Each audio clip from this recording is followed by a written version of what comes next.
We are going live, folks, and we are loving it.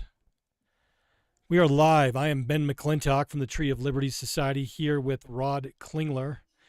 And we're just going to try something fun. We didn't let anybody know that this was going to happen. So the only people that are going to be here tonight are the special people that get notifications on their phone or on their device, or however you get notifications for YouTube. So let this be a lesson to you that if you want to get notifications for when these things happen live so you can be in the comments, then you need to make sure you turn on notifications. So you don't want to be one of those people that hears about things after the fact, right? Then you can't be part of the live chat and do all the fun, cool stuff, because we're going to be covering some, we're going to be covering news stories that nobody else is talking about. We're going to be covering some things that others are talking about, but we're going to be covering it in a way that you're not going to hear about otherwise. One of the things that we're going to talk about is people openly talking about making public officials legitimate targets. We're going to talk about what that means. And is that a good thing or a bad thing? You're talking about, violence, and that's in the news a lot lately. And so we just wanted to make sure that that you guys are hearing about it. And that's so we're going to be talking about that. We're going to be talking about some our new books. We're going to be doing some giveaways.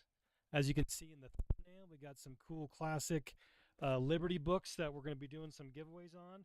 We're going to be doing some giveaways on what's it called? On audiobooks, on our new audiobook, new digital book, an ebook for folk. And so encourage you to come out and be a part of this. And we're going to do this with these lives. And so we're a lot of times we're going to do these lives and we're not even going to tell you about it. And so that should be pretty cool. It should be pretty fun. And we don't have anybody on yet, so a lot of this stuff is going to be folks that are just finding out about it afterwards. And I think what we might learn for next time is, Rob, is that the YouTube only allows 2 or 3 notifications to go out to people. And so I think I used that up today. We had 2 other videos earlier, so that might be a part of it as well. So, but Gotcha. we are doing these surprise live videos that so we want to make sure that if you want to be a part of that, you got to make sure that you turn on that notification bell so that you are being notified of these live chats. So let me... Perhaps that could be something that we do is just notify the people that are the members on YouTube there. Yeah, that might be an interesting thing that we can let people know about. So, like a perk. We'll find out about how to do that in the next time. So let's you and I, you've seen this video before, so you're not going to be able to hear it, but it's this new Irish Republican movement that they have going on right now. That they put out a video, but I haven't seen it covered on CNN. I haven't heard it. I haven't seen it covered on any of the mainstream news stations. I haven't heard any of the radio talk show hosts talking about it. But I wanted to... It was just something that was shared on X or something, right? Yeah. Well, so it's on Facebook. I've seen it on Facebook. I've seen it on X, but I've seen it on Instagram. But none of the news stations are talking about it, and I would like to maybe get some. We can talk through it after we watch the video. What we think about: is it legitimate? Is it not? What does it mean? Is it good? Is it bad? All that jazz. So let's go over to that.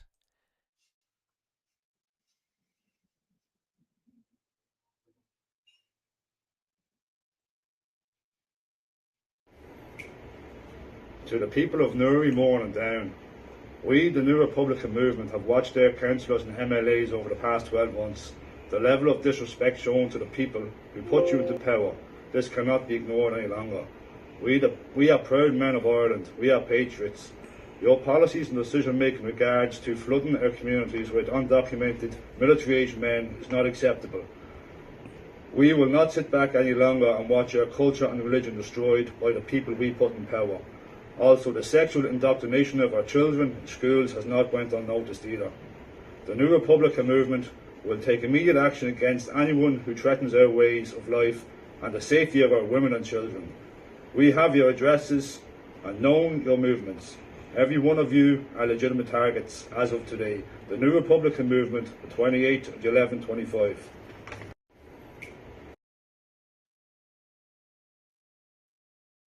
Really interesting because it on several different levels, because it shows that what we have going on in the United States isn't different than what's going on in Europe and in other places where the conspiracy is, it really lays out that the fact that there is a conspiracy, because everyone is facing the same problem of this flooding in of not just illegal aliens, but refugees, and it's on purpose. They're bringing people in of different cultures, different languages, different values in, and displacing the native population. And that's not just in the United States, but we see it's happening in with this video. These guys are upset in Ireland. We see it happening in Scotland. We see it happening in England, Germany, France, Italy. I remember even going back to the early 2000s, where there was a guy in my local congregation that was from Italy, and he was talking about how Italians, because of their membership in the European Union, were dealing with this flood of I don't know if they were illegals, but this flood of immigrants that were changing the culture there in Italy. And so, just like it's been a big deal in the United States for a long time, it's a big deal in other European countries, and in Europe as well. And so, he talks about. Well, let me talk about that real quick. Yeah. Just because, like 15 or 20 years ago, my wife and I we were living in California. There was a popular radio host we used to listen to, whose name escapes me at the moment, but he would always talk about how what makes a country is borders, language, and culture. Yeah, yeah. Borders, language, and culture. And so when you've got everybody crossing the borders, and then they're all using all these other languages, and then it becomes a mishmash and the culture gets lost, then basically what you've done is open the doors for global government, right? Yeah. Which is the goal. You and I understand that's really the purpose absolutely of this anyways. Well, it's just destroy the population so they can do that, because they understood if you had a cohesive culture that they wouldn't be able to do that. But they can just they as we talked about in our Pilgrim episode last week, it's you destroy a culture, you destroy a people and their liberty by destroying their cultural cohesiveness, and it's the multiculturalism, and it's this melting pot attitude that is actually what destroys a people and their liberty. Yeah, we also mentioned the Hegelian dialectic, right? Yeah. So they cause a problem that people are going to have a normal reaction to, right? They've got these people are being raped, or kids are being threatened and whatever, right? Yeah. Or groomed, like they were talking about in the video. Yeah. And so anybody in their right mind is going to have a negative reaction to that, right? And so that gives them the excuse to send in the UN troops or whatever they want to do, right? Right. Well, I remember, was it in Scotland just like a couple months ago, there was that story of that little girl. She was like, what, 11, 12, something like that, where she there were the two girls. Yeah, she had this knife, and she was, threatening these guys that were creepers on her sister. And did the creepers get in trouble? An axe. An axe. Yeah, a hatchet. Mm-hmm. And so, what was it? Was it the creepers that got in trouble? No, it was the girl defending her sister or friend. And so it's just, it's insanity of how we have this consistent movement all over the Western world, really. And what it's trying to do to us, and he gets into that part of it, and then these guys get into also how the perverting of the children was a big issue with him as well. And that's so again that sounds like something that could happen in the United States, and it's not just something that's just happening over in Europe, but this trying to indoctrinate kids with the sodomite supremacy movement, with the trannies, all that kind of stuff, is not just happening with sex ed, all of those things that are not just in the United States, but in other Western nations as well. Yeah, and the propaganda and everything else as well. Yep. So what were your feelings on this then? Because I know that we live in a day when it's really hard to tell what's legit and what's not. Yeah. Right. So we see videos like this, and it kind of looks like what you would expect, because it's kind of like what we've seen in Hollywood films, Yeah. where there's groups like this. They always show these kind of groups, and they're always terrorists or whatever, but they come out with these kind of videos. And I know you had done a little bit of research trying to figure out if it was legitimate or not. Maybe you could talk a little bit about what you came across, what you discovered. Yeah. Well, maybe before we get to that, let's talk about the legitimacy of what they're saying. Is Sure. what they're saying a legitimate response to what the government's doing? And so, we see this all the time. Every time that there's something that happens, you have Republicans and Democrats unified in a single message of condemning political violence. Mm. So before we get to the historical aspect, I want to look at the modern aspect. What are some of our favorite movies, and what do they say, or what do they portray about political violence? Let's, Star Wars, for example. Who's the hero in that? We have Luke Skywalker, and what does he do at the end of the movie? He blows up the Death Star. He blows up a base, a military base, which would be considered, well, if somebody were to do that today, that would be considered political violence, and it would be. And they're rebels, right? They're rebels. They're rebelling against the government, right? It would be seen as treason because, can you imagine somebody going out and doing the same thing that Luke Skywalker did to the Death Star, if they did the same thing to a military base in a state, right? I was also thinking about Braveheart as well. You and I watched that was just one movie, but yeah, another Braveheart, political violence. What is Braveheart? What is William Wallace and all of his guys doing? They're engaging in political violence. And that one thing to think about there too is that that's a historical event, right? Right. Being portrayed by Hollywood, but it's a historical event, and they got to a point where they felt like there was no other recourse. Right. The leaders were coming in and asserting sexual rights over their women and all these kind of things, right. and their voices weren't being heard, and there was no other way left for them to actually get representation. They're going to write a sternly written letter to Longshanks, or get the courts to rule. Even though this isn't historically accurate, right? The examples that were given in the movie, none of those things would have gone to some court, and the courts would be like, "Yeah, your rights are violated. You can't do that anymore." Yeah, we'll tell the king not to do this, right? Sure. Yeah, that's how it works. And so they're seen as. My point of bringing it up. Sorry, my point of bringing it up is that I feel like you're saying let's talk about the message, right? Right. Whether or not this video is legitimate, let's talk about the message. Right. And I feel like is the message legitimate? Yeah.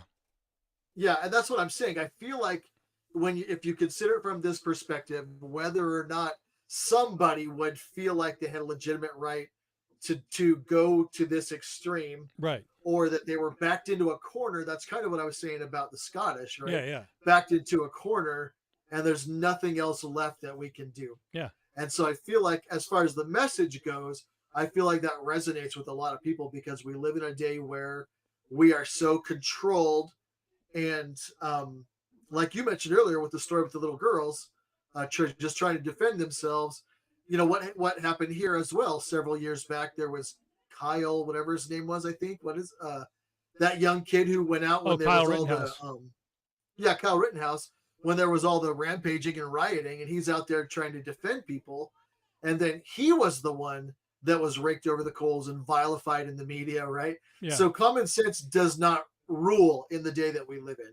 Right. That's a problem, I think, and people for that reason, really resonate with a message like what you were showing in the video there. Yeah.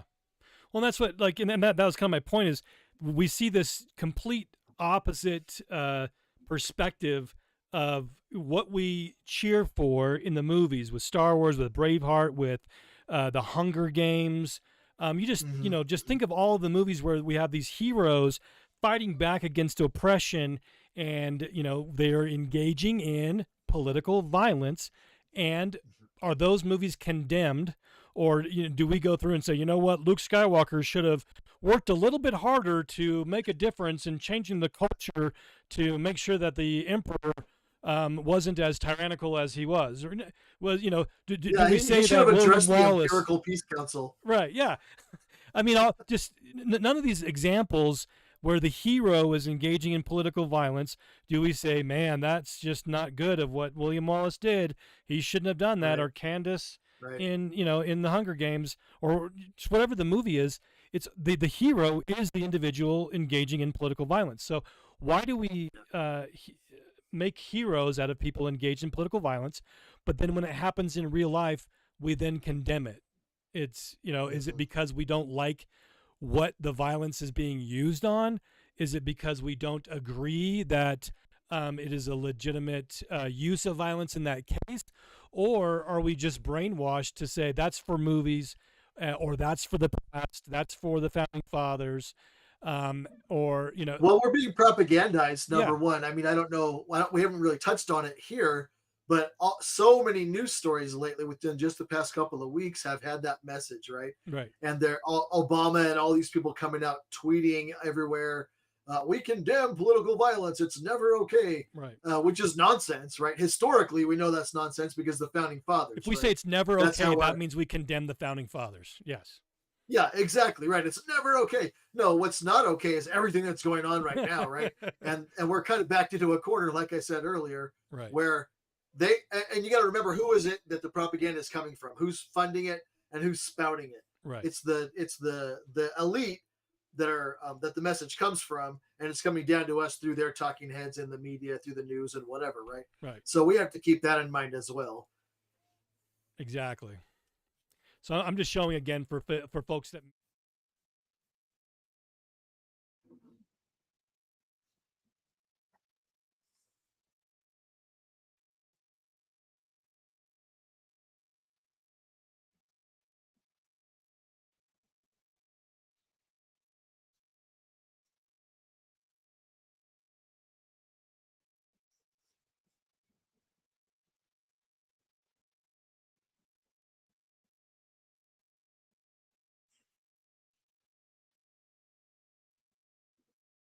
But when it comes to actual individuals engaging in it today, we say, "Wait, no, hold on a second. I didn't.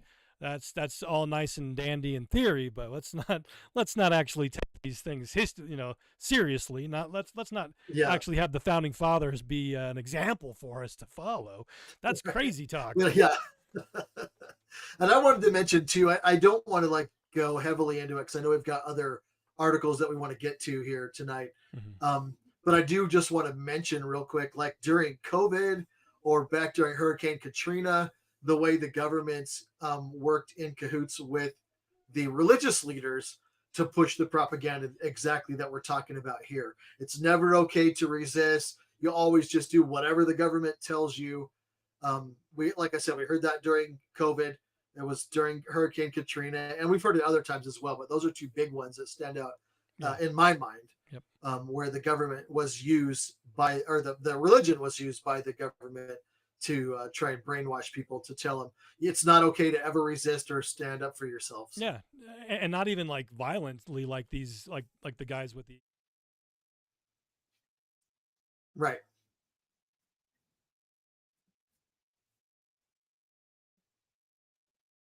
Mm-hmm.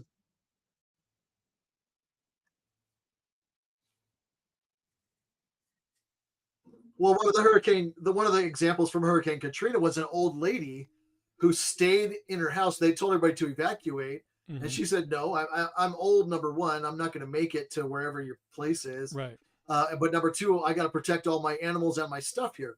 So she was just sitting in her house with her shotgun or whatever, and they sent a SWAT team in, or whatever it was, the military or whatever that was there, and they took her down. She was just sitting in her own house defending her stuff, or holding a gun just in case somebody tried to break in or whatever. Right. What was she doing that was violating the law? Right? There was Right. nothing except that they put her under. I mean, I think they had it under martial law, didn't they, in that Yeah. area? Yeah. So they claimed it gave them an excuse to take away everybody's rights, which never can happen. Number one. Right. But yeah, it was an old lady. I remember reading that story about how they broke in just like in the movies, broke in the windows, ran in, tackled her on the ground, and all this crap. Yeah. And it was just an old lady with a gun, not threatening anybody, not committing a crime, just sitting around on her house, watching defending her cat, her property. Yeah, this is where I live. I'm not going to leave. And people should have that right. Yeah. Well, they if she dies there, then fine, that's your choice. That they shouldn't have that right violated is. That's what I mean. Yeah. Yeah. Exactly right. So that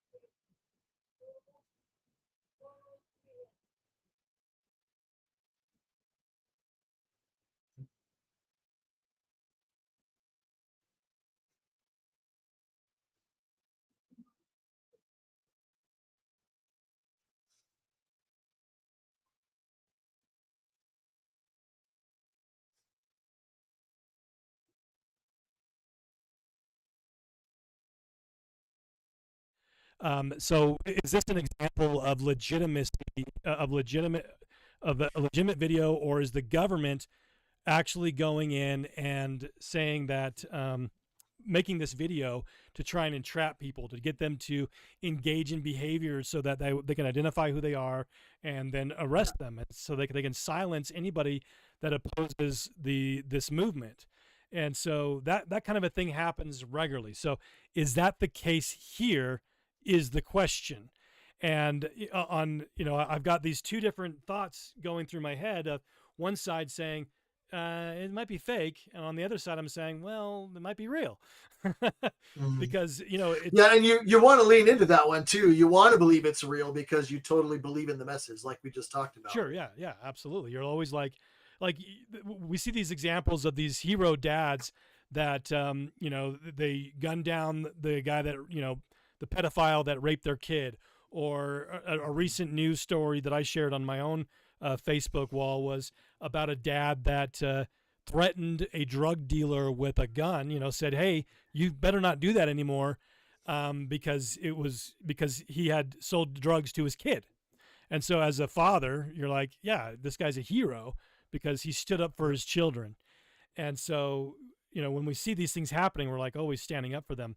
And so, yeah, like you said, we want it to be we want to see people standing up for what's right. And so we're like, hey, on one side is, hey, it's great that these guys are doing this. So, and then the other thing that makes me think it could be real is because of what I said when we first started out. Nobody's talking about this on CNN. Nobody's talking about this on Fox News. Glenn Beck's not talking about it. Sean Hannity's not talking about it. The typical conspiracy controlled media hasn't said boo. And when you can tell that it's controlled. It's a controlled message because the conspiracy's talking about it all the time. Mm-hmm. And so that as a general principle. As a general principle, right? They ignore what they don't want you to know about, and they beat to death the story that they want you to care about and to buy into the narrative that they're trying to push forward. That's a general rule. Which is why we've heard political violence is bad so many times in the past couple of weeks, like I was saying, right? Yeah, exactly. That's an example right there. This is the conspiracy approved message. Political violence bad. So you hear it over and over and over, often in identical words from different people that are part of it, exactly. Part of the conspiracy. So yep, precisely. So on the other hand, though, why am I suspicious that this might be a fake story? Is that I can't find an original video. All of a sudden, there's no. I mean, and to be fair, if you're the new Republican movement in Ireland, you're not going to have a Twitter account or an X account or a Facebook account that where you post this kind of video of you saying that government officials are legitimate targets. So fair enough. Well, QAnon does. QAnon, sure, or yeah. Well, exactly. That I think that leads into my point. Exactly. Is that so? So fair enough, but how do you get that message out? How did this video all of a sudden get out with no original source? Where did the people originally, before they started grabbing it from other channels and sharing it on their own, where did it come from? I can't find anywhere. So, our listeners, our great fan here that's joining us tonight, if you know, put that in the chat, or if you're watching this afterwards in the replay, and if you know where it originally came from, I'd love to hear, because I've been digging for the last 24 hours trying to find the original source where the first person that then shared it from, where did they get it from? Because everything that I've seen is all just people downloading it and then putting it on their own channel. And so that to me is suspicious, because how is this private, if it's a legitimate resistance where they're saying we're fed up and we're not going to put up with it anymore, how did they set up this network that nobody's ratting them out, but they're all willing to share the video? Any thoughts on that? Yeah, it's really strange. Yeah, no, it's just really strange. Yeah, I agree. Now, I mean, one thing you might consider, that if we're going back to the Hollywood example again, which again is kind of why a red flag to me, just because of there's kind of a Hollywood feel to some of this. And I'm open to it being real, but I'm not sure. Yeah. But the Hollywood red flag to me, what they would do in the movies would be, somebody secretly dropped it off or sent it to a news agency or something, right? But that's the kind of thing. But to your point, that would be the source, though, right? You'd track it back to that, to the Irish news station that said, "Hey, somebody gave us this video, and now we're sharing it with the world for some reason," right? Yeah. But I don't know why you would do that, right? And why would they share it? That's giving them the audience, just handing it to them on a platter. Right. I mean, so none of it makes any sense. News story, but if you or I were to do this, what would happen? In my opinion, like if we were to go to our local network affiliate and drop off a video of us in a mask and gloves and holding our AR-15s, and we drop off this video saying the same thing to our local affiliate, they are going to immediately call, the FBI, and yeah, and they're going to find out, get fingerprinted, and you're going to get tracked. Right, yeah. Right. There's going to be something that happens. There's going to be an investigation that begins, right, and whatnot. But are they going to show the video? I think they're not, because it's not something that they created, and so they're not going to want to promote it and give it the free advertising, and so well, they're controlled, like we talked about earlier. Exactly. And that's obviously, if we were doing it, it's obviously not a conspiracy approved message, right? So they're not giving us airtime. Right. And so it would simply go, it would be an invisible action that nobody ever actually found out about, because nobody aired it on television. And so that's one of the things that say, okay, is this legitimate? How did it get out there? If it is legitimate, how did it get out there with no original source? But at the same time, nobody's talking about it. And so that seems like that gives it credence and legitimacy. So if anybody watching this has any thoughts, any additional things to consider, or an original source of where it came from and how it started to get out there, well, I'd love to hear it. Put it in the comments. Also, if you're from Ireland and you know about this movement, you got some background and whatnot, and you're, I wouldn't want you to confess that you were part of this movement, but you're like, I've got a cousin that is a part of it, and he's told me X, Y, Z. Hey, I'd love to interview you as well. I think that'd be really cool to get a local perspective of what's going on. Yeah, that's actually a really good point, because we're all the way across the pond, so to speak. Yeah. And we're so far away that's a thing that we wouldn't know anything about. So exactly. If it's a legit group that the people there know about, that's something we would want to know for sure. Yeah. Precisely. So now I'd like to get to the next news story that we want to cover. I just wanted to make sure I was my mic because it wasn't on earlier, which I always, I'm learning. So the next thing I wanted to talk about, we got a bunch of different stories to cover for you, is this right here, is the TSA introduces new $45 fee for travelers without real ID starting in February. So just for a little bit of background for folks that might not, the real ID is the first push towards a national ID card. Okay. If your driver's license or ID card has a star on it, you have a national ID card. And so and this passed under the Republican Congress and Republican President George W. Bush as far back as 2006, 2007, if I remember correctly. So this isn't a new thing. And they've been trying to make it mandatory for the last now almost 20 years. But because of efforts that myself has been a part of personally of nullifying it, they've had to push back mandatory implementation for 20 years because states like Arizona and I think it was like 11 different states have actually passed legislation nullifying the real ID in their state. Now, most of those states that have nullified it, they've capitulated in one way or another where they offer you the option of having a real ID compliant, national ID compliant, or a state ID, giving you that option. And so, but still, even with that option, it has obviously been a big deal where every year they're like, next year, you can't travel without the star on your ID. Next year. And even under the Trump administration where, he is backing this real ID unconstitutional national ID scheme, which is the stepping stone towards a digital ID, a national digital ID.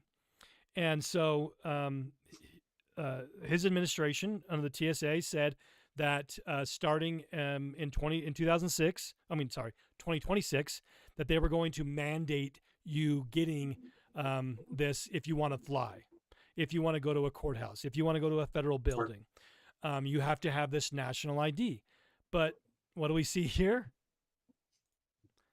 They're again saying, well, it won't be mandatory, but if you don't do it, we're going to charge you.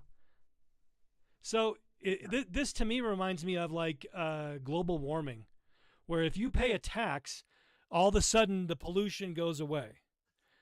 And the way that they sell this national ID card is they're fighting terrorism. So does terrorism go away when you pay $45 to the feds? If that's really what it's about, what does $45 have to do with fighting terrorism? See, that's the point I was going to make. That's exactly if it's so important, it's a critical thing for everybody's security. But if you pay us $45, we'll look the other way. We'll look the other way. Is that a bribe? Make no sense. Am I a terrorist bribing the feds? Right. Exactly. So are you familiar with the Aadhaar system in India? I'm not. So it's spelled AADHAAR. And what they've done is they went through, and it's actually it is a national ID system that they mandated in India several years ago. And for all the billions of people that are there, they, I believe I read that they have completed, well, it says as of May 2023, over 99.9% of the adult population had been issued one of these IDs. Mm-hmm. So by now, 2.5 years later, probably that last 0.1% has been wrapped up as well. So all those people in India are in this biometric system.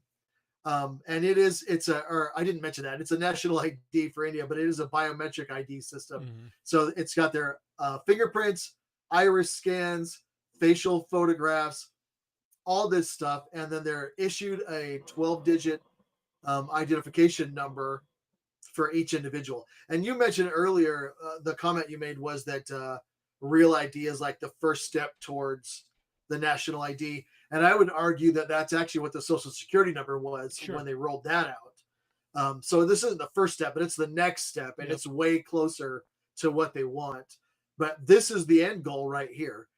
You can't do anything in India. They've got it's tied to your health, your health information. It's tied to your payment information. All of it is wrapped together, and India is not the only place either. But that's the reason, if you want to understand why people have been pitching a fit and digging their heels in against the Real ID for so long, it's because we know what the end goal is, and we know what that is because we can see that they already are doing it. They've implemented it already in other countries. Yeah. And as you can see here, it's kind of funny that you talked about India having huge compliance. Right now in the United States, we've got 94% compliance with Real ID. And so even with that, there's still enough. That tells me, and I would hope it would give us all a shot in the arm of optimism of how few people need to resist to put a kink in the system so much that they can't fully implement it. It's kind of like during the whole fake pandemic with the vaccines, where they had a huge compliance rate, especially when they had religious leaders saying it was a literal godsend and that they should be good global citizens and get the vaccine. And all the rock stars. And all the rocks, yeah, all that stuff. And so, but even then, it was never enough. And until they got everybody doing it, it was never enough. And so we have 94% compliance with this national ID card right now, but they're still saying, you guys that are resisting, you guys that are still resisting, we'll still let you on the plane, but you got to pay us $45. And so they're hoping that pain point will get the next jump of compliance. And to me, that's what I was thinking too. $45 because right now with all the inflation and everything too, though, I feel like you're hitting the nail on the head right there. That they're feeling like, okay, it's not a huge fee, but it's going to feel bad right now because you can't afford gas anymore, anyways. Well, and I haven't flown for a long time because I thought that I couldn't, because I don't have a Real ID. My ID is not Real ID compliant. I am not a resident of a state that has that. So, as a requirement, and so, but for me, I was like, $45 or take the mark of the beast. $45 is a small price to pay to not be forced into the mark of the beast. If for some reason I needed to fly, that is something that I would totally be willing to engage in. I'll pay the $45 before I got the Real ID any day of the week. Yep, absolutely. I think that's the right attitude as well, because too many of us, they know that a lot of us will give in to convenience. Right. So that's a problem. We have to be willing to inconvenience ourselves for principle, because we're literally defending ourselves and our families with these actions. Yep. Okay, let's go to the next couple of things that I wanted to talk about was this new thing. And so for those of you that don't know me very well, I am not exactly what you would call an expert in the English language or proper grammar, proper spelling. And Rod, though, is maybe what would be considered a grammar Nazi. And so I want to see my armband. And so, I'm like, I'm like, see, Rod, you're a racist, because there's these agencies that have come out that said this Committee Against Racism and Bias in the Teaching of English.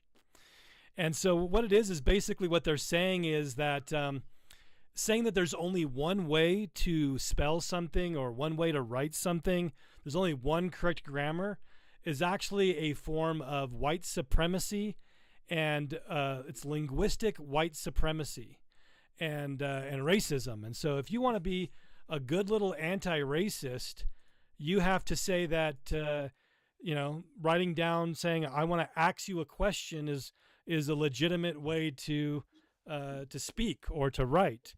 And that if you say no, that is improper English, now you're a white supremacist imposing your colonialism on minorities. So, as the resident grammar Nazi, how do you feel about your white supremacy? Well, I think it's retarded, obviously. And what's kind of funny is, I have some parental supervision software on my daughter's phone, and sometimes it will send me like it'll flag something that's potentially violent or whatever, right? Harmful of some And kind. almost 100, yeah, harmful in some way, and almost 100% of the time it's like when she was reading her scriptures, right? So what what are they going to do? What are they going to, I mean, are they flagging black people when they're saying, I'm going to axe you? Does Right. that come up as a violent, potentially violent Potentially offense? violent. Oh, right. Yeah. Cause you're talking about, axing somebody. So this Exactly. isn't like some like extremist, just some straight up, Marxism.org. This is a government funded university. The people in the state of Colorado are paying for this organization. And of course, and we've done videos about this before, but this article on linguistic white supremacy says racism and white supremacy exist within every facet of our society, including writing, grading, teaching, and university life. Scholars and activists alike have made it clear that in order to be an anti-racist, an individual must not just be against racism and white supremacy, but must be actively anti-racist or actively fighting racism and white supremacy. So it's not good enough for you to just say, you know what, I think everybody should be treated fairly. That's racist. Uh-huh.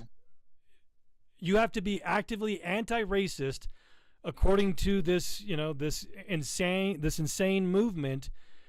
You have to be fighting. You have to be fighting The word racism. is radicalize. Yeah, you're They radicalized. want you radicalized. You can't just be like, hey, I'm against that and I'm not going to do it myself. That's not good enough. You have to be fighting it, You and don't the know who way that these. they're fighting it is by calling it linguistic white supremacy, to demand that there is a proper way to write and spell, or to not even demand it, but just to say, I'm going to grade you because I'm going to give you a bad grade because you spelled those words wrong. That is white supremacy according to this insane movement. You don't know who these people are. These are the same people like they're behind what happened at the University of California in Davis within I don't know, sometime within the past 10 years or so, where they changed their admissions to no longer take your anything scholarly into account. They said it was purely based on race and those kind of things. So as far as the admissions to the college, Holy cow. that's never that in the history of the world, that's never been a thing, because you want to help the people that are at the top of the spectrum, right, to move on, and you want to have the best people in your fields and whatever. But no, it's more important now that we have black people there than that they're actually the best at what they do. I wonder what That the was UC ratio, Davis. the ethnic ratio is at the UC Davis, because um, you know, up until basically 20 years ago, UC Davis was basically this. It was white and Asian. That is like 95% of the attendance at UC Davis were those, were people from. It was mostly Japan, but you had people from North Korea and not North Korea, sorry, from Korea, and from just I'm trying, and a few from China, but it was from a Southeast Asian country, and white people. That is, and so it's so funny that you would say that UC Davis is going in that direction. Maybe they just felt they weren't diverse enough, or they had to bring in people from, they had to get rid of those standards to be able to have a Yeah, more diverse population. it's insane. And I know that you know a little bit about Davis, the area out there. Yeah. You want to know the what race do you think, or ethnicity do you think it has the highest percentage at UC Davis? What would your guess be? Just Currently, having been or there and walked around. Well, as of 2003, 2000, I'm sorry, 2023 and 2024. So okay. just a year or so It's ago. been a What would while you since think? I've been there, but If it's anywhere similar to what it was, 20, 30 years ago, I would say it's 90% or maybe 80% white, and then the majority of the most of the rest of it would be Asian of some kind. Okay, so that is actually pretty close to my experience because I actually lived really close to Davis and dated a girl that was at UC Davis, so I was on the campus a lot, and I would agree with that. So here's what Chat GPT is telling me, and this is based on Data USA.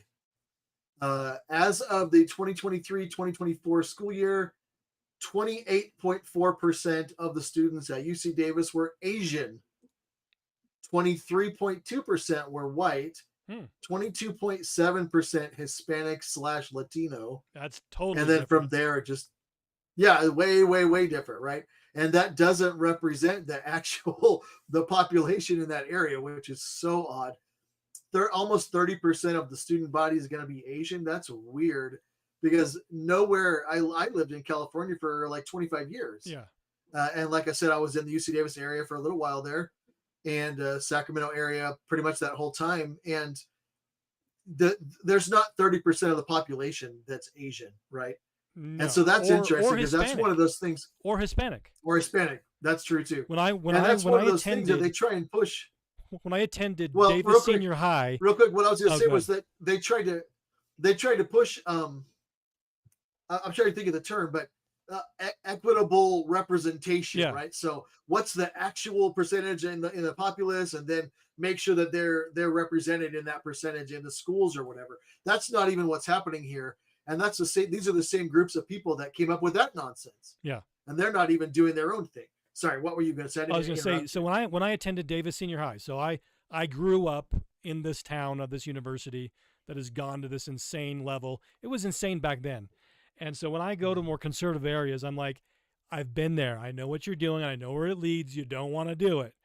And so when I attended Davis Senior High, the population, I told you what and I was pretty close of what the university was, which didn't even represent the town. So if you look at the town as a whole, it's 95% white. And then, and then you have the other ones, the pretty equal, maybe a little bit more Asian than others, but it was the other minorities were all pretty equal. Very, very, very few Hispanics, very, very few blacks, and then other. You'd always have somebody from maybe like I had a girl from Japan, and I had some there was a boy from Iran in my class in 6th grade, and so you had that kind of stuff. But generally speaking, 90% plus white, and so the fact that the university is going that far,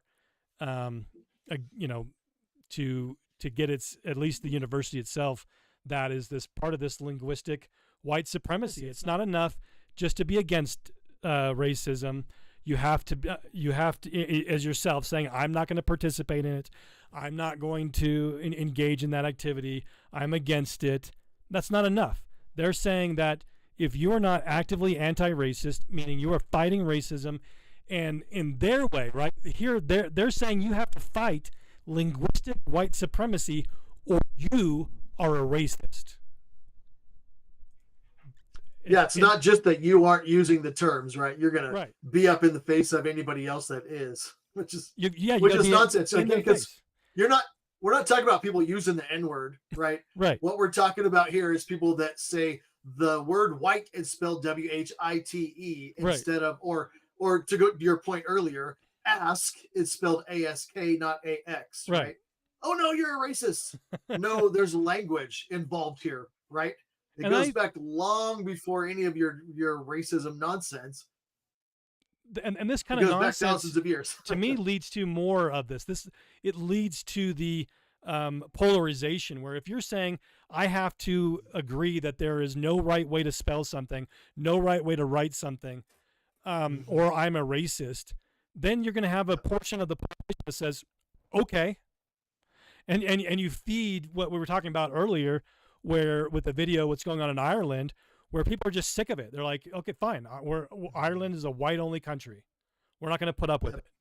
And so I think that this kind of stuff that they being so extremely anti-racist feeds racism. Yeah, that's absolutely the goal as well. Like I said, the point is to radicalize people. They want you in everybody's face and being violent and pushing an agenda without realizing you're pushing an agenda, because there's that whole um the false morality, right? That Right. false morality that you portray to everybody, and everybody wants to be seen as the good guy. So this is one way you can jump on that train. Yep.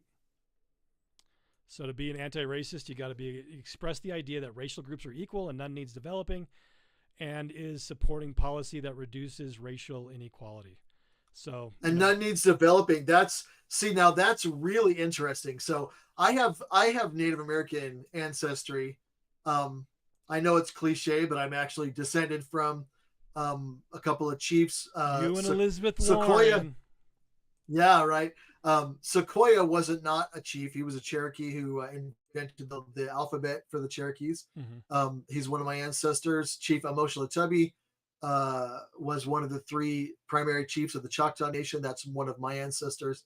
So I look back, though, at my people, and we have a stupid Disney Hollywood nonsense view of the Indians and how they all lived in peace and talked to the trees and loved each other. And that's utter bullcrap. Utter bullcrap. In fact, you and I have been working together, or have worked together, and done a little bit of studying in the history of Utah. Yeah. And going back and reading that, you can read about how when the pioneers came to this area that is now Utah, well, the Indians hated, the different tribes hated each other, were killing each other all the time.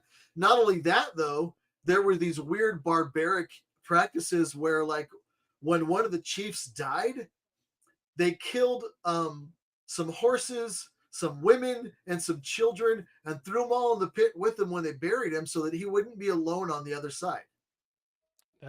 Tell me that's not a group of people that needs development. That's just as right? valid as going to work and paying your taxes. Yeah, right. Exactly. No one needs development. And my point is, you and I had seen some videos too, like 6 months ago or something, maybe even sooner, more recent than that, actually, of if you get on YouTube and look up this term black fatigue, you will find videos by black people talking about black fatigue and how not just other races, but even black people are getting tired of black people. And they're showing the videos of everybody beating each other up in Walmart and all these things, fighting in the streets at Disneyland and all this stuff. Oh, it's crazy. But one of those videos, though, that we saw, it was a bunch of black guys watching a video, doing a reaction video of a black preacher who was talking about, look at our people back in Africa. All these thousands of years later, they're still living in huts and stuff, running around in loincloths, right? Or I mentioned earlier, tell too, me that the U.S. government just made a deal with the Navajo in Utah where, 200 years later, if they gave up rights to the Colorado River, the federal government would dig wells for them.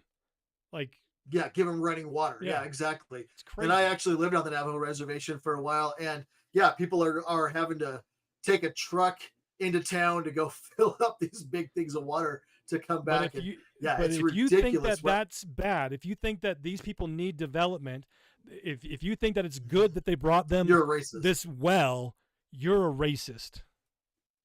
And it's insanity. Okay. Well, let's move on. No, and it's true. Oh, go ahead. Sorry. Well, real quick, it's true that the government did stuff that caused problems that is part of the cause for what's going on here. But even prior to that is what we're talking about. Though. Yeah.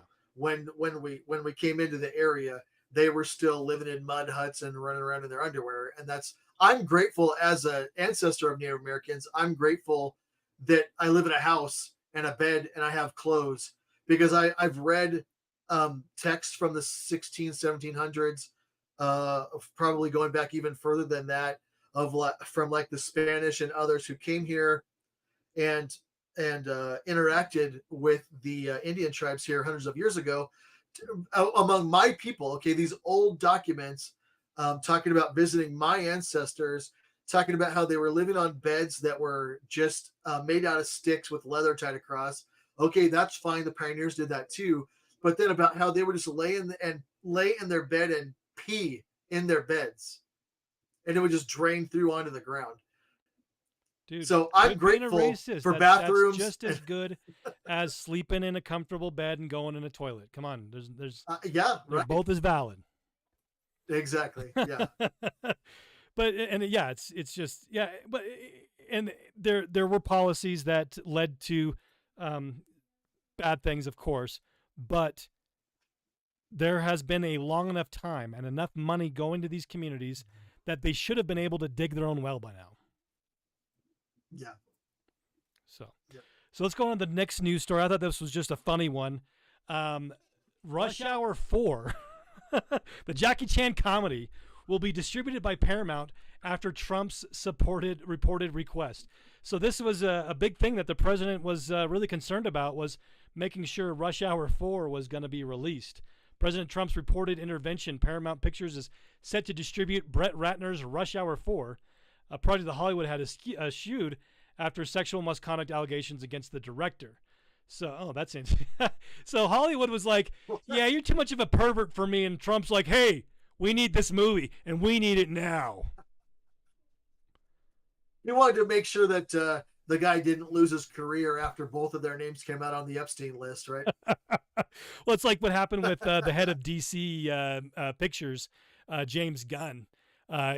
Marvel fires him because he's joking on Twitter that he likes to rape little boys. Hilarious joke he told there, which that's funny. And then what happens? You have everybody come, and you have like the guy that played, I can't remember, the big wrestler guy, comes in and says, I'm not gonna work for Marvel anymore unless you hire James Gunn again. So they all come together and support their fellow pedophiles, and here we have Trump saying that this is a national situation, and I'm going to use my power and my influence as president to make sure that Rush Hour 4 is coming to theaters. So we can think. Honestly, I'm just going to say I'm grateful that he did this, because literally he couldn't have made America great again without Rush Hour 4. That's all I'm saying. That's all you're saying. So it never happened. No. The next news story I wanted to get at is this one. U.S. lawmakers suggest banning VPNs to protect children. Well, as the saying goes, who will think of the children? So before we say, why would you want to ban, how does banning VPNs save children or protect children or whatever? Tell us, Rod, what is a VPN? Is it only people that drug dealers and pedophiles use? Yeah, totally. Yeah, absolutely. That's it. You would only use a VPN if you were just a complete depraved criminal. What is a VPN? VPN stands for virtual private network. Uh-huh. And what it does is it takes all of your internet traffic from your computer and routes it through a private server and then to your websites that you're trying to visit, so that the government can't track what you're doing. That's all it's for. It's the dark web. It's the dark web. It's for making snuff films, right? There are people who use VPNs every day for their everyday nonsense. I'm because one of they them. like privacy and don't want all the problems of people spying on them. That's what I mean. Yeah, I don't want people spying on my emails and everything else. And I think people don't understand the level of information that is gathered on you on a daily basis, and B, I know people don't understand what can be done with that information. But I want to, like, as an example, just to help clarify this, if people have just one bit of information on you, let's talk about the Ashley, whatever it was. Do you remember Ashley Madison or whatever that website? Ashley Madison, yes, because there was a Utah legislator. The website that was the story about him being on that list was spiked by the Salt Lake Tribune, and so yes, I did a lot of investigation when that happened into powerful people that were part of it. But yeah, go ahead. Yeah, well, and so just in case people forget, it's been several years that was a website specifically for people to cheat on their spouse. Yep. You go on the website, you pay a whole bunch of money, they hook you up with somebody so you can cheat on your spouse. That's the only reason for the website. Okay. Yep. And then the data from that got leaked, and people took those couple of points of information and they were able to track down all these people. They didn't even have their names. They had like IP addresses and a couple of things. And then they were able to track people down. And I'm not defending any of those people, but I know that some of them got doxxed and lost their jobs, and it ruined their marriages, which is fine. Some of But them, again, they should my be. point, yeah, but my point is just a few points of data for those people was leaked from that one website. Right. Now, if you consider people that the people like that run at the NSA, for instance, Yeah. and the organizations that glean all the data for them, they have hundreds, thousands, tens of thousands, if not more, points of data on you by tracking all your information. In fact, if you may not have heard of browser fingerprinting, but they have a way of looking at what you have bookmarked and what your settings are and things like that in your browser to identify you that way. Mm-hmm. Because it's different between everybody. We all do different things. We're individuals. So they can fingerprint your browser based on those kind of things. And then they're tracking everything you do. And then they can create psychological profiles so they know how to manipulate you. And if you want to know why that's a problem, go back and research the manipulations that were being done on Facebook several years back, if you remember that, when they finally admitted that they were psychologically manipulating their users, right? Yep. So they know all this stuff. They can do all these things. They can control you. They can track you. They know where your kids are going to school and what they like to wear and probably what their names are, right? And these are the kind of people we were just talking about a minute ago. The same kind of people that are, I'm not going to work unless you put my pedophile friend back in as a producer, right? Yeah. These are the same kinds of people. It's the people on the Epstein list, right? They're the ones that have access to all that data that the NSA is storing in these gigantic warehouses. Exactly. So if you don't think that's a problem, that is the reason. It's the few of us who understand why that's a threat that use a VPN. That's why they exist. Well, like there's myself, nothing that's going to be done to protect children. I mean, if we would have blown up Epstein Island long before Epstein died, that would have protected children, right? Right. But now they don't even want us to know who went there. Right. But VPNs are a problem. Tell me how that makes any sense. VPNs are the problem, because then, like with myself, right, when the government doesn't like what people say, they send the SWAT team out to kill you. And so, exactly. The ability to be able to protect my location when I'm doing research is important to be able to expose the evils going on in government. So obviously, Michigan and Minnesota trying to protect children because of VPNs is most likely, well, even if that's what the true intent of the author of the bill is. Yeah, right. You can't open the door. You cannot open the door to having the government be able to prevent you from being able to protect yourself from the government. You have the God-given right to protect yourself from the government. Yeah, they want unfettered access to your stuff, exactly, to all your data, because they know what they can do with it, even though you don't. Yep. They know exactly what they can do with it. Exactly. Okay, let's do another funny story here that I thought was just, and I should check to see if this is a satire website, but I think it's a legit website. You never know anymore. It's really, hard to with the kind of things that happen. CNN's a satire website, right? So here's sciencealert.com with this new human trial bring us closer to breathing through our butts. We may be a step closer to being able to breathe through our butts. A new human clinical trial has shown that it's safe, at least, to deliver oxygen rectally. It sounds like a joke. It sure does. And indeed, the research that led to this trial won an Ig Nobel Prize for psychology last year, but there's a good reason behind it. If proven effective, it could become a backup, no pun intended, method for providing oxygen to patients with blocked airways. Let's see. Is this legit? What are clinical? Oh, that's just a link to that. Let me. I guess let me find, because that's, I mean, they're selling it as, but is this like the Weekly World News from back in the back in the olden days? Is this website fake? I poked around that site a little bit when you shared that with me a few days ago, and I couldn't find anything that said that it was a parody site. Yeah, okay. So, Silence publishes timely, trusted science news to enlighten and entertain millions of readers each month. So yeah, it's not a satire website. It's clickbait.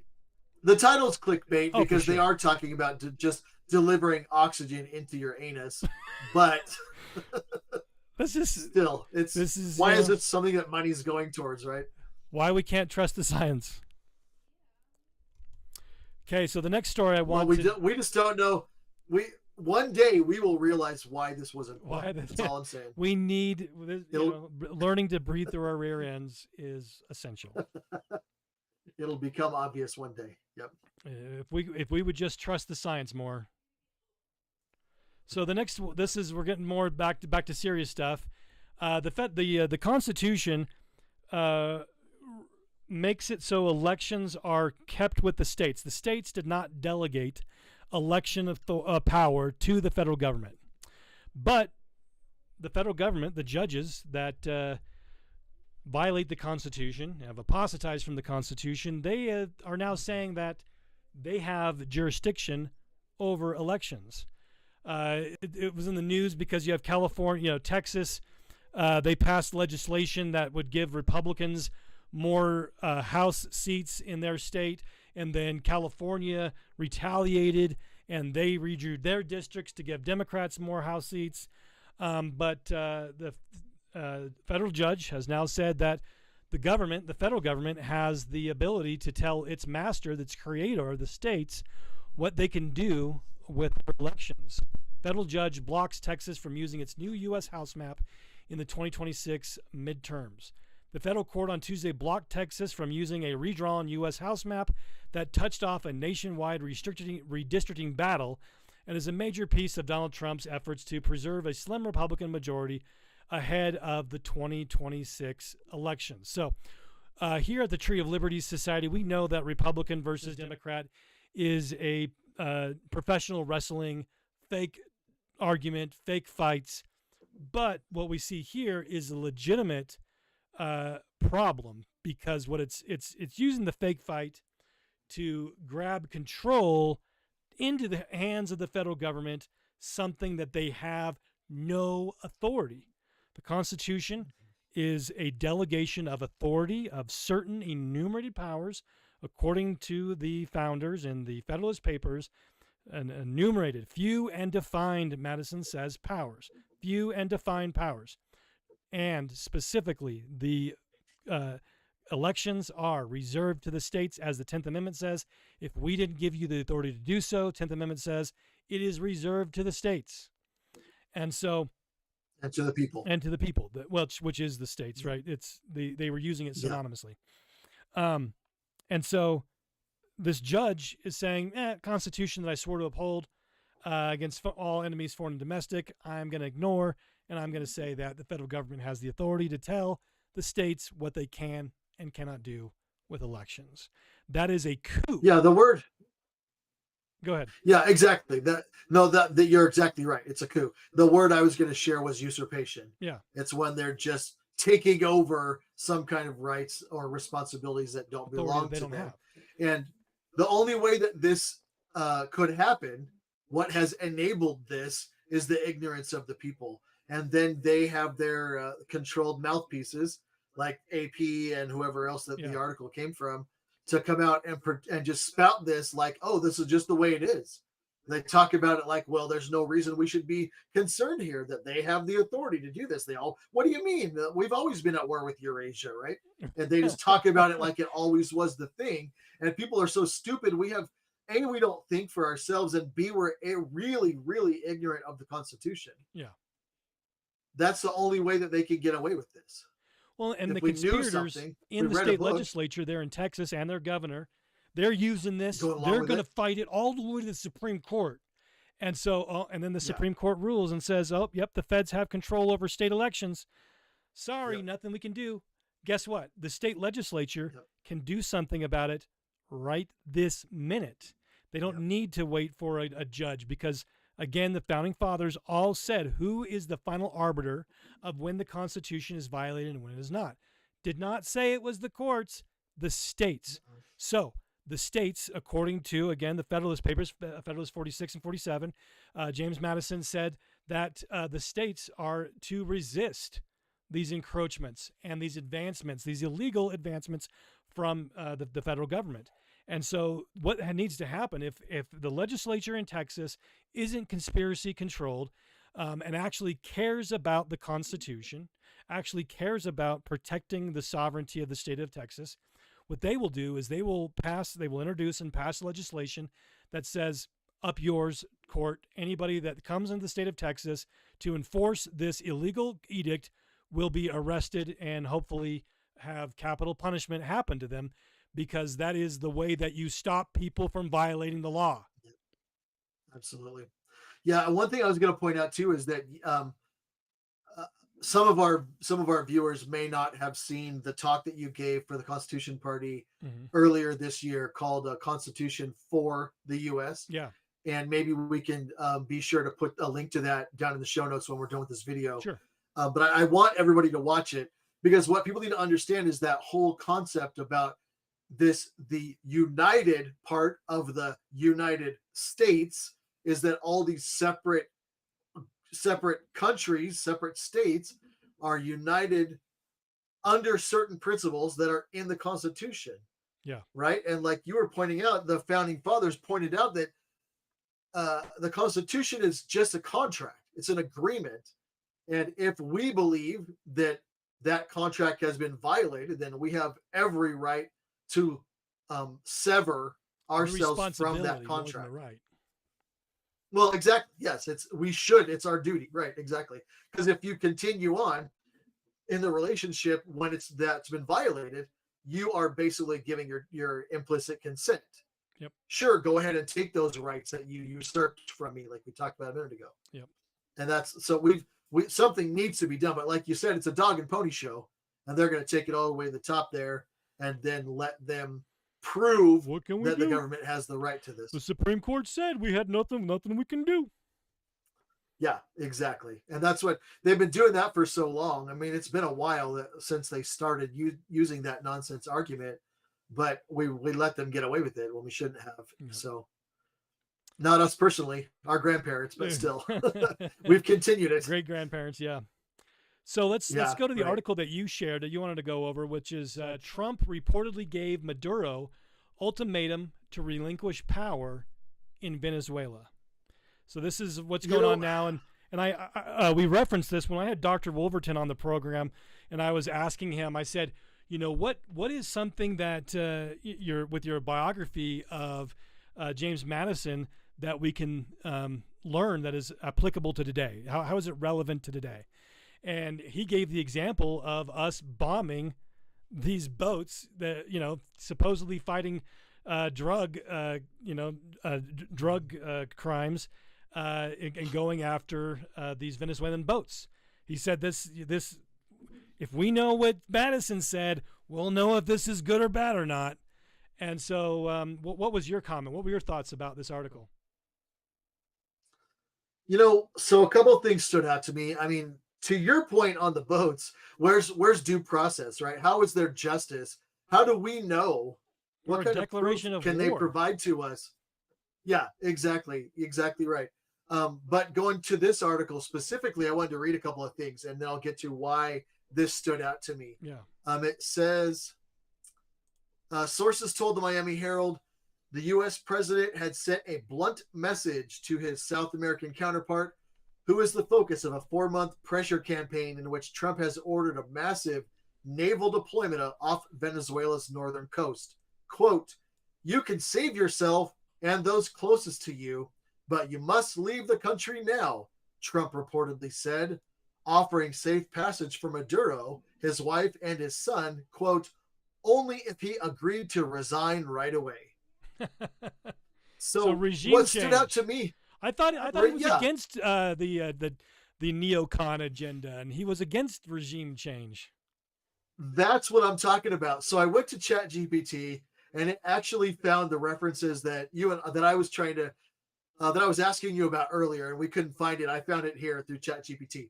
When Trump was running for president in 2016, during the first presidential debate, he said, and I went to the source to double check.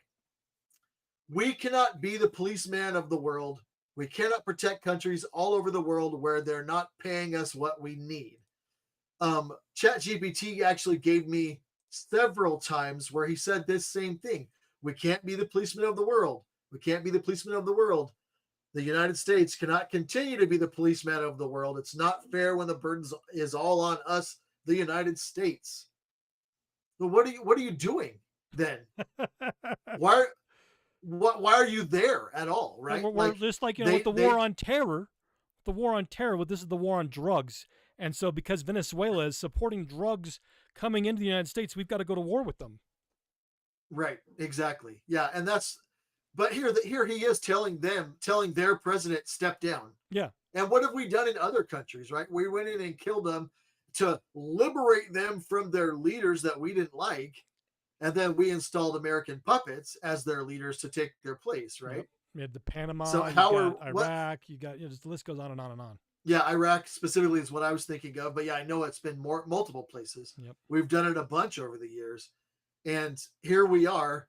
We're pretending like it's our job to solve the world's problems, number one. And again, going in there and telling them who they can and can't have as their leader. If the people don't want it, then it's their duty, like we were talking about earlier, at the beginning of this video tonight, right? Yeah. It's absolutely their duty to rise up and do something about it. But that has nothing to do with Americans or American money. None of our resources should be going to that. We have enough problems of our own that aren't being taken care of. And definitely none of our blood should be shed over there. Right. It's right. How does he justify this? Yeah. Well, I want to go back to that statement I read because he said it twice. I don't know if you caught it. We cannot protect countries all over the world where they're not paying us what we need. He said that in two of the quotes that ChatGPT gave me. They don't pay for it, and they're going to have to, is what he said there. That was 2018 about talking about Syria. Holy cow. They're not paying us. So we're willing to be like the world's mercenaries, right? Maybe that's what he meant. We're not the policeman. We'll be the mercenaries, right? That's what he meant. As long as you're paying us. We're the mafia. If you don't pay us, then we'd hate for your windows to get broken. You know what I'm saying? We'd hate for your legs to get broken accidentally. What's funny, right? So that's... Go ahead. Sorry, I'll let you finish your point because I was going to go to the next article, which is directly related to this. But go ahead. Okay, yeah, because I had a second article that tied into this real quick. Yeah. Because the point is, we're stupid and we have no memory. Like the collective memory in the United States, the world as a whole, but in the United States specifically, we don't remember, right? And so number one, all those quotes I just read, and there were more, but then to consider that back in 2019, that's when it was updated, 2019, but prior to 2019, you had Vice President Mike Pence, this is a Associated Press article, told the Security Council on Wednesday the Trump administration is determined to remove who? President Nicolas Maduro from power in Venezuela. So this is something that they've been working on for years. Yep. Years. They already had these plans in the works. They found these drug boats as an excuse to go on over there finally to send our troops over there. And we're all just sitting here like, oh, Black Friday, and you must like fentanyl because otherwise, you'd be against just like it's the whole bull crap that we had during the W. Bush administration of, if you don't like the Patriot Act, that means you support the terrorists. Just all kinds of that kind of nonsense. It's the same thing now. If you don't support bombing Venezuela and regime change in Venezuela, that means you're a drug pusher. Now, was it him or was it his dad? I can't remember which of the Bushes it was that said, I think it was the first one actually, who had said that basically we're at war with all the, all crime around the world, right? Yeah. And that we're going to go after them. We're going to proactively hunt everybody down that's doing anything bad. Yep. Well, that's what he So talked about the I New feel World like Order speech, where he, the law of yes, nations. yes, and I feel like that's the pretext for what Trump is doing now. Yeah. That something bad is going on somewhere in the world, so Somewhere. we have the right and the excuse to go and That's like deal with it that somehow. meme of, the wife says, "Honey, come to bed," and he's like, "I can't. Someone's not wrong on the internet." You know. Yeah, yeah. It's your job personally to scour the entire internet and fix all of the problems. And that's America. Yeah, that's where we are today. Yep.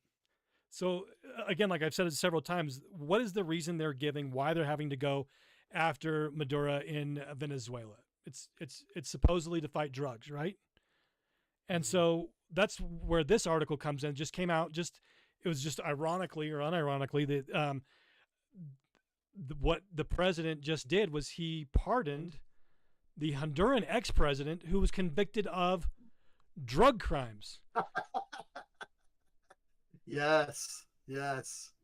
There's some consistency for you right there. Trump is a principled man. Let me tell you. He's fighting drugs. He's fighting to keep drugs off American streets, while he is pardoning heads of state. Keep the drug lords that on went the to streets. jail for being drug lords. Yeah. Yeah. Wow. We've got to start. All right. These dot to dot pictures. There's maybe a reason why they don't have those in school, because they don't want us learning how to make to put two and two together, because clearly we just have a lack of ability as a population of connecting dots that expose the conspiracy and conspirators for being involved in the conspiracy. Well, I mean, correlation doesn't equal causation. So I was going to point out too how in Hollywood movies that's always the crazy guy, right? Right. That he's got all the red strings that are connecting all the things, and that's how you have to do it. You have to connect the dots because these people don't want to get caught. They leave a trail, and you have to connect those dots to put the pieces back together and make sense of it. That's how you do it. Actual police detectives use similar Yeah, that's methods. What they do exactly. That's right. That defines detective work. That's exactly what it is. Yeah, literally. That's why we like to read Sherlock Holmes, right? Right. That's why people love those or watch the movies or whatever, because that's what he does. He just finds a thing and sees how it relates to another thing, and he puts the picture together. Exactly. But they tell you that you're crazy. I wish we would have talked about this prior, because I would have looked up. The conspiracy commissioned some kind of psychological study about people that are into conspiracies and how they somehow it's just because their brains are wired to see things that are similar, and just some kind of weird, like trying to explain it away. There's not really things that connect. It's just because your brain kind of sees these things. You're deranged, and so you see things that aren't there. Yeah, don't believe your own eyes, right? Just whatever we tell you. That's the only thing that's true. Yep. It reminds me also of 1984, the Ministry of Truth, where they're beating him up and telling him that, I don't know what it was, 4 fingers was 5 or whatever it was. It's been years since I watched that, but that's kind of the world that we live in. Yeah. Well, those are the stories that I wanted to share with folks. So if you like what we did here, this news roundup, leave us a comment, whether you watch live or you watch afterwards. We did not. This was an experiment. We didn't send out any emails. We didn't pre-schedule this so that people that are part of the channel would know about it. And so we didn't get as many viewers. So I wasn't able to do some of the things that I wanted to do. So next time we'll do a little bit more promotion. We've got some Liberty books we'd like to give away. These are classics that help you understand the history of liberty and the history of the threats to it. We'll be giving away digital ebooks, copies of The Righteous Sword of Tyranny that you can buy at our website at treeoflibertysociety.com. You can get a Kindle on Amazon, physical on Amazon. If you want the audiobook, you got to go to treeoflibertysociety.com. But we'll be giving those away next time we do a live. So make sure that you're getting that bell so that way you're notified. We've got some cool merch here on the channel. If you like what we're doing here, become a member. If you want to become a full-fledged member of the Tree of Liberty Society, we have a promotion going on at treeoflibertysociety.com right now, where if you sign up, you get the first month completely free. Check it out. See if it's up, if it's something that you like and it's something that is for you. Just take advantage of that free month membership, and then if you like it, then be a member and stay a member and support our work. Be a part of the solution. What you're doing is you're supporting our investigative work, the things that we've done to uncover the skull and bones, to be able to uncover the satanic ritual abuse that's going on in all levels of government, and being able to show you how the Council on Foreign Relations is actually in your state, is in your community. This international organization is there. And so you being a part of the Tree of Liberty Society allows those types of things to happen, allows us to produce videos, to produce the presentations that we do. And so we would love to have you be a member. Also, if you want to be a part of a member on our YouTube channel, there are many levels starting at just $2 a month. $2 a month to support this channel seems like not very much to ask, because of all the awesome benefits and all the wonderful things that we're able to produce for you. And so please consider supporting what we do here at the Tree of Liberty Society, either on our website or here on the YouTube channel. And so that way we can continue doing the things that provide these tools for you, because really what we're doing is we're providing you a way to be able to save you money. Because if you find out who the conspirators are, then you're not going to accidentally donate to them, and you're going to save money from donating to bad guys. You're going to save time volunteering for bad guys, and you're going to be able to be part of a network where you can get a sense of community working with other people to defend lost liberty and to be able to restore lost liberty and to stop the conspiracy. Because at the Tree of Liberty Society, our goal is to build understanding and application of the principles that have historically built free nations, and then to expose and rout the conspiracy, to stop the conspiracy, and to prevent it from getting any more power than it already has. So if you want to be a part of that, please consider becoming a member, giving or going to the website and becoming a member there, or giving even a one-time donation would help. We got some free gifts that we're doing for those that give a one-time donation on the website. So make sure and check that out. Make sure you're subscribed, and make sure you're clicking that bell. It's amazing how many emails I get from people where they say that YouTube unsubscribed them. So if you randomly came across this video and you're like, I thought I was subscribed to them, make sure you resubscribe. Make sure you click that bell so that whenever we come out with a new video, a new live stream, you're getting notified. So with that, anything else you want to share, Rod, before we leave? No, that's it. Knowledge is power. That's what we're here for, to help give you knowledge. So okay. Thank you so much, and we will see you